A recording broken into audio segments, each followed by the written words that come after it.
Texas moves to draw new U.S. House districts in a way that could net Republicans 5 seats in the 2026 midterm elections. But California Governor Gavin Newsom vows to retaliate. This is a new round of the periodic gerrymandering wars. From the opinion pages of the Wall Street Journal, this is Potomac Watch. Welcome, I'm Kyle Peterson with the Wall Street Journal. We're joined today by my colleagues, columnists Alicia Finley and Kim Strassel. Redistricting is the thing that normally happens. You think of it every decade after the new U.S. Census data comes out. Some states gain population and pick up House seats. Some states lose population and lose House seats. The districts are all redrawn in order to make them roughly equal in population. So what are we doing here mid-decade talking about redistricting again? Well, there's a move afoot in Texas to do this mid-decade redistricting. Here is President Trump at the White House last week. I think we get 5, and there could be some other states we're going to get another 3 or 4 or 5 in addition. Texas would be the biggest one, and that'll be 5. Are you calling them for a complete redrawing of the congressional map? No, just a very simple redrawing. We pick up 5 seats. But we have a couple of other states where we'll pick up seats also. And here responding is Beto O'Rourke, Texas Democrat, on CNN on Sunday. This may end up biting Republicans in the ass. You have the possibility that they will disperse Republican voters to make up these 3 or 4 or 5 new congressional districts and put those districts in play. So in Texas, we've got to get out there and register and meet the voters who are going to decide the outcomes in these next elections if they're successful with this redistricting. Alicia, what's going on here? Why are we talking about redistricting? Some listeners may think, I thought we just got through this. So normally redistricting occurs once a decade after the reapportionment that occurs with the census, the count of every single state. In this case, what has happened is, Trump is ordering or directing the Texas and the legislature to redraw the maps. But what his Justice Department did is essentially threaten a lawsuit by arguing in this letter to the state Attorney General Ken Paxton and the governor that the way that the districts are currently drawn are unconstitutional racial gerrymanders. And they didn't say, the Justice Department didn't say that they were going to sue, but they strongly hinted that if they didn't redraw these maps to address their constitutional concerns about 4 districts in particular, which they said were quote unquote coalition districts or majority minority districts that were drawn based on mainly based on racial considerations, that the lawsuit could be forthcoming. And so what the Texas governor, Greg Abbott, did was ordered a special session that began this week and to reconsider or revise the maps for potentially the next election. Now, it's not clear what they're going to do. And they're also, by the way, addressing some other issues in the special session. So it's not just the special session isn't just being invoked to redraw the maps. They were going to do some other or take some other actions as well. I think one other thing I would point out is that Trump is saying, well, we can get 5 seats. I'm not so sure. The lines are already pretty heavily gerrymandered. Republicans hold 25 of the 38 seats. If they were to try to redraw them to try to maximize or get some other seats, they could be putting some other what are currently safe Republican seats in jeopardy if there was a wave election in 2026, and Republicans could end up actually losing more seats. So I would agree with Beto O'Rourke on that. Kim, I haven't looked at the specifics of these claims that these districts are unconstitutional racial gerrymanders, but the difficulty with that is the Supreme Court test almost makes states darned if they do and darned if they don't. And we've talked about that when there have been appeals. There was one, I think, from Louisiana up at the Supreme Court. And sometimes states are told that you're not allowed under federal law to dilute the voting power of minority groups. Other times they're told, well, when you drew these districts, you were paying too close attention to the racial statistics, so you need to redraw them with less of an eye toward making them racial gerrymanders.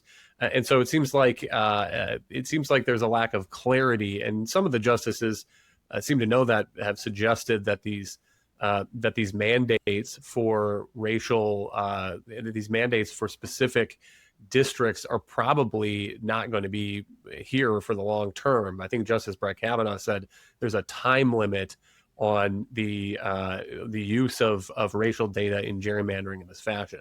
So let's actually put the blame where it's due, which is the 1965 Voting Rights Act. This is the law that you mentioned that requires all of this supposed finessing in these gerrymandered maps to comply with federal law. And what we've been seeing, and it's just been growing more acute as the years go by, is that law does not work in the melting pot that is today's America, where you have so many different voting groups going in different directions.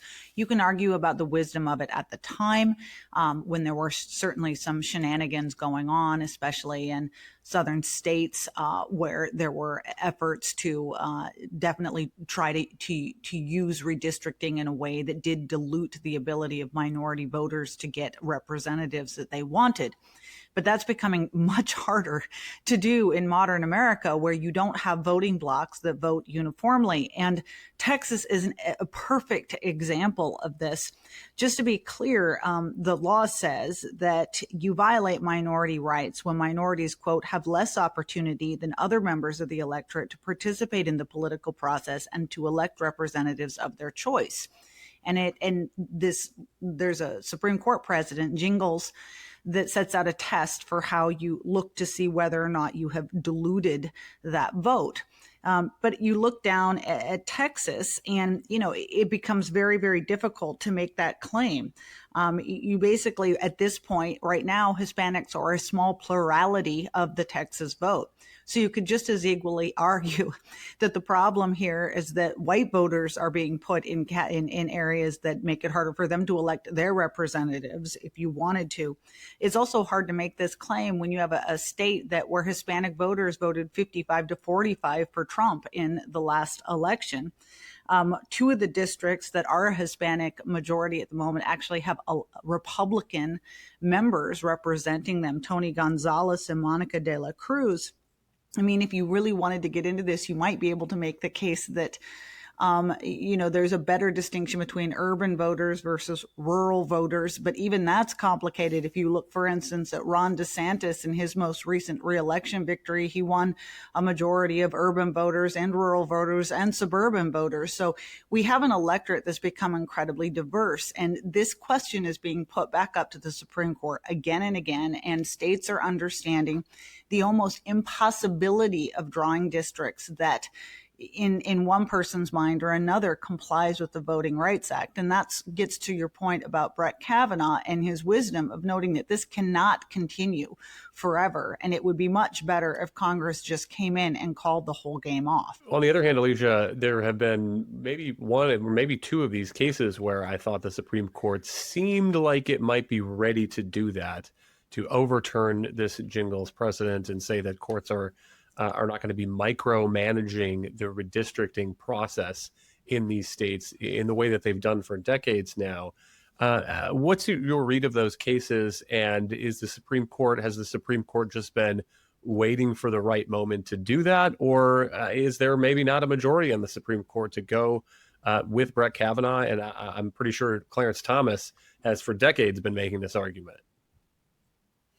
Right. So Clarence Thomas has been probably the strongest voice on the court, arguing that the Supreme Court should rule affirmatively that drawing lines at all or considering race at all should not be allowed. The court, I think, has been a little reluctant to tackle this issue.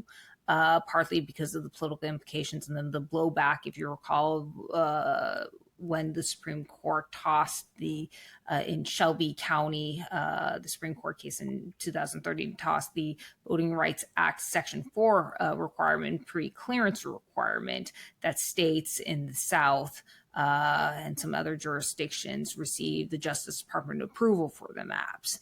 And why this is relevant is because the Supreme Court ruled in that case that basically this was an antiquated formula that didn't account for changes over the last 40, 50 years since the Voting Rights Act passed, and that the alleged discrimination that occurred then no longer occurs, and that we have changing times. Now, I think that is very relevant to considerations or in those cases that also involves Section 2. And Section 2, Kim alluded to, is essentially lays out this test or says that voting rights, states cannot abridge the voting rights of minority groups. But then says that they must have an opportunity to elect representatives of their choice, which is kind of a vague wording. That courts have read this to mean that there must be essentially equal proportion of majority minority districts. So, for instance, if minorities constitute 30% of a state's population, then about 30% of the districts must be quote unquote majority minority, meaning majority of their population must be minorities. There are a lot of issues and problems with that, but it went up to the Supreme Court, an Alabama case a couple years ago, but the Supreme Court basically affirmed a lower court's tossing of the Alabama map and saying that you have to draw a second district, though that was the case when Justice Brett Kavanaugh concurred in saying that there needs to be some kind of time limits on allowing these kinds of majority minority districts or ordering them. And he reiterated that again in some oral arguments that came up to the court in a separate case involving Louisiana and a challenge to majority minority districts. And this was actually a very interesting case because what happened was you initially had liberal groups that sued the Louisiana when they only drew one majority minority district and said you should have drawn two majority minority districts because of essentially the equal proportion argument. The state legislature turned around and did what the liberal plaintiffs wanted. They drew a second majority minority districts, but then they got slapped with the lawsuit from white plaintiffs who claimed that this was an unconstitutional racial gerrymander. Now, the Supreme Court, again, they heard this case in April, and they did not render judgment for whatever reason. They punted and decided to rehear the case in this upcoming term. Why that is, it's not clear. The court very rarely does this. I mean, as they started off by saying this is a very controversial issue, I have a sense that maybe the reason why the Supreme Court didn't toss the Jingles precedent in the Alabama case, which came 2 years ago, was because it was hearing or deciding some other big political hot button cases, the Harvard case, the student loan case, and it didn't want to inflame or provoke the left. And so it's been kind of holding these case in abeyance and trying to decide when would be the good time to drop it or drop a decision that overturns this longstanding precedent. And maybe this next year, when they do rehear the Louisiana case, they'll do so. I'd just also add that the Chief Justice John Roberts has been very critical or was very critical of Jingles and voting and Section 2 going back into the 80s before he ever even joined the court. So I think there is a majority on the court to overturn it. I think they're just trying to be sensitive to the politics of it.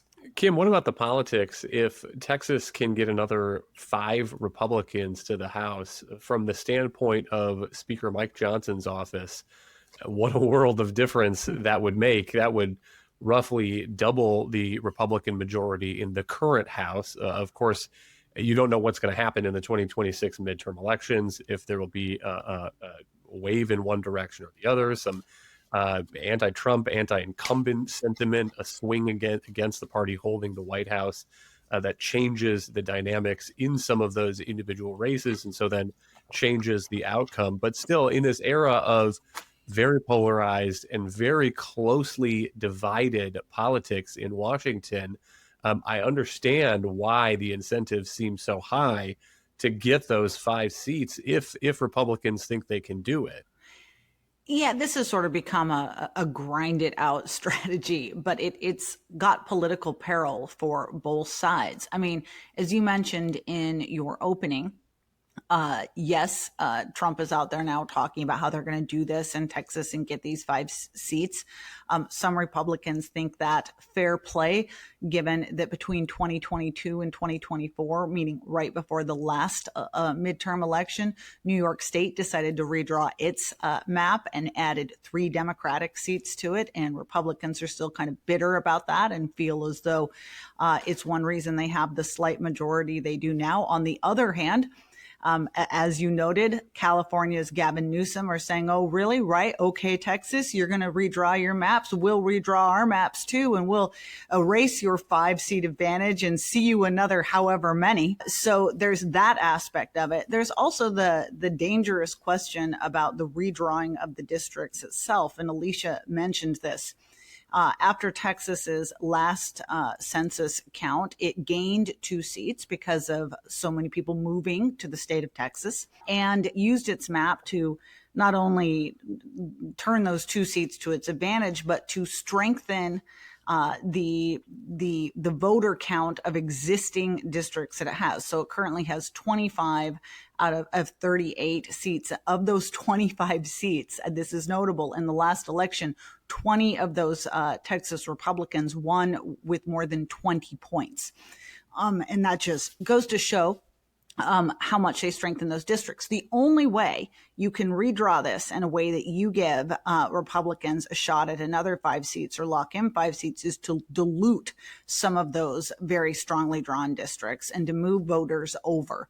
And Texas Democrats, as Beto O'Rourke was saying, are excited about that prospect. They have been noting that because midterms do often tend to favor the party out of power. In 2018, so 2 years into Donald Trump's first term, Texas Democrats are noting that they performed 7 points better in the 2018 midterm than they did in 2016. So if Republicans are drawing some districts that are going to be more competitive and Democrats are on the upswing, there's also a chance they could lose some of those seats rather than gaining them. And who knows what the end count could be. We also have other states that are engaged in all this too. Ohio is in the middle of a redistricting process at the moment. There's still questions about maps in other places now that state Supreme Courts have changed hands, like in Wisconsin, what's going to happen in different places. So it's a modern reality of politics, but the sum total in the end, like I said, it's not giving either side a distinct advantage. It's more a war to the ground. To underline that point, there is something that is self-limiting about this gerrymandering redistricting efforts, because you can't create more voters for one side or the other. All you can do is rearrange where those voters are. And so if you have a certain number of districts that are red, but they're +5 red, the only way you can get more red districts is by thinning out the margins in the red districts you already have, which does, I think, make the party in power, the party that has done the redistricting, vulnerable to these wave elections. And that's something that you usually see near the end of a redistricting cycle, because there's a census. So it's the 2020 census, let's say. They usually do redistricting in 2022. And so they're pretty clear on what those data are showing them, where the voters live, what the voters' preferences are.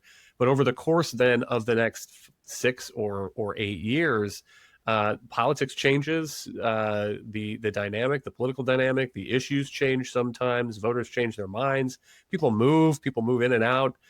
Places that looked like red rural areas in 2022 might be more suburban in 2028 or 2030, which is sometimes why when you get to the end of that cycle, you see more of these red waves or blue waves in whatever the state may be.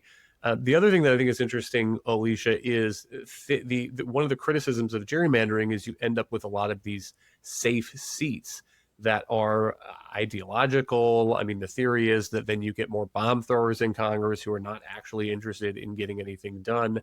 But to the extent that you're spreading out those partisan party voters to provide more districts for one side, you're actually reducing, I think, the number of safe seats, the number of non-competitive seats. So it's almost like there are two arguments that get made against redistricting and gerrymandering, and in some sense they're in tension because you can't do both. You can't try to have as many seats and maximize the number of seats for one party while also making those seats as safe as you possibly can for that party. Right, and then that would be an ironic outcome, wouldn't it, if Texas were to redo its maps? And again, I'm not so sure that they will completely try to satisfy President Trump to gain or give the Republicans 5 extra seats. I think that they may make some nips and tucks to some of the districts to try to at least allay the Justice Department's alleged concerns about some of these districts. But I think that it's going to be in the back of a lot of the Republican legislators' heads that if they were to thin out Republican voters in some of these districts, that they could endanger the current incumbents. And the very goal when they drew these lines, to Kim's point, was to protect the incumbents. And yes, these are safe seats. And to your point, that it may embolden some bomb throwers. So it would be an ironic outcome if if the legislature were to redraw the seats to make them less safe and would actually make the political landscape a little more competitive in Texas.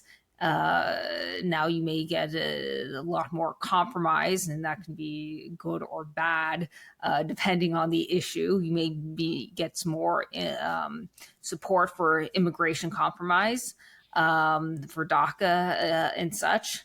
On the other hand, you may also get more support for some pork barrel spending and a bigger welfare state. So a lot remains to be seen. I think at the end of the day, Texas maybe, I think Republicans will probably keep their 25 out of the 38 seats, regardless of how the districts are redrawn, because you also have to remember that there's another lawsuit going on in the background by liberal groups against the current maps.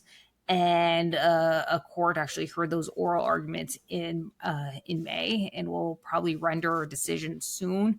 And if the court strikes down the current map and orders it to be redrawn to address the plaintiff's concerns, now that scrambles the eggs even more. And so you have two competing forces. And I think, as I said, at the end of the day, it'll end up being a wash, and the Republicans will probably keep the 25 to 38 that they currently hold, with some modest changes around the edges to the districts. Kim, last thought for me is I understand why critics don't like gerrymandering, this kind of intentional redistricting.